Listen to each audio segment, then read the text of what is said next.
So another box has arrived for me from Battlefront and by the courier, and I'm sorry guys, I've been covering a lot of unboxings recently, but I thought you'd like to see what I'm getting just the same, and it makes for good channel content.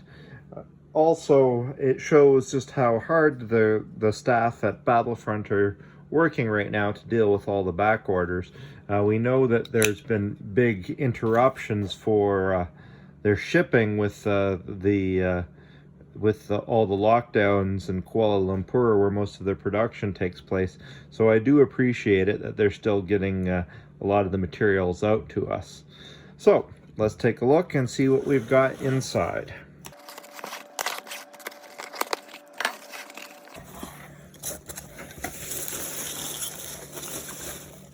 Well, it looks like more Axis Allies Hungarians and some back orders for my West Germans.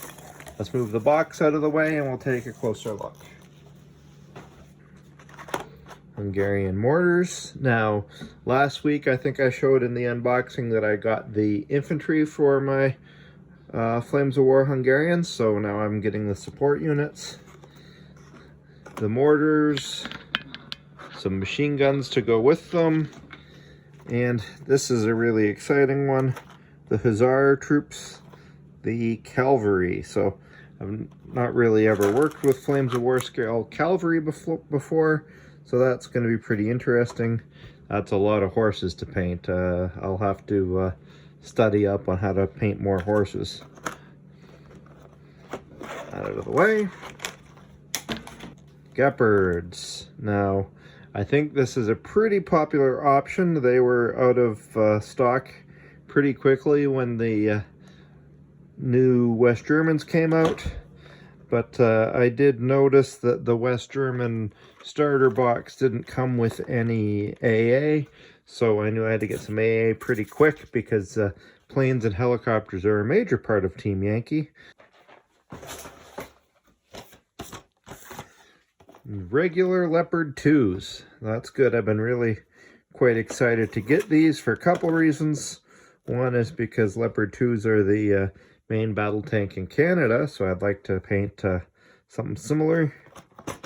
But also because the regular Leopard 2s are a pretty economical tank. They're still a high-end, high-tier kind of tank and Team Yankee, but in terms of point expenditure, you can field a fair few in your force. And since the West German starter box only comes with 2, I now am happy to have more.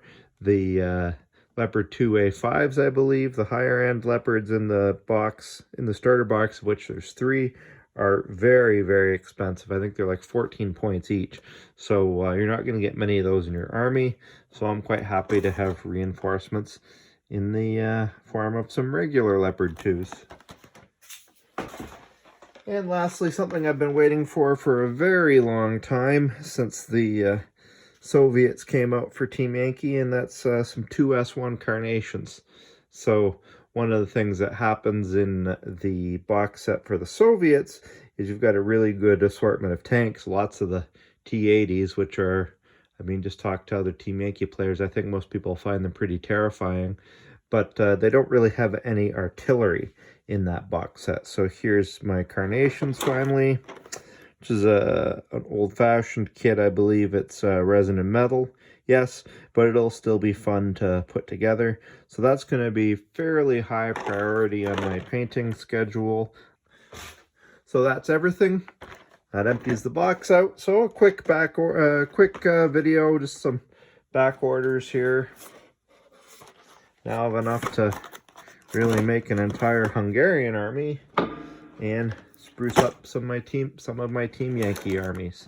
So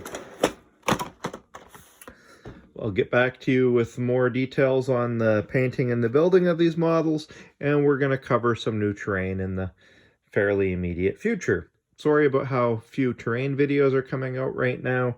We had a lot of terrain builds planned to go along with the Battle of the Bulge Americans book, which was supposed to be coming out in, I believe, August, but because of the shutdowns, the lockdowns in Kuala Lumpur, it's all been pushed back by Battlefront. In the long term, it's kind of derailed some of the terrain projects I have.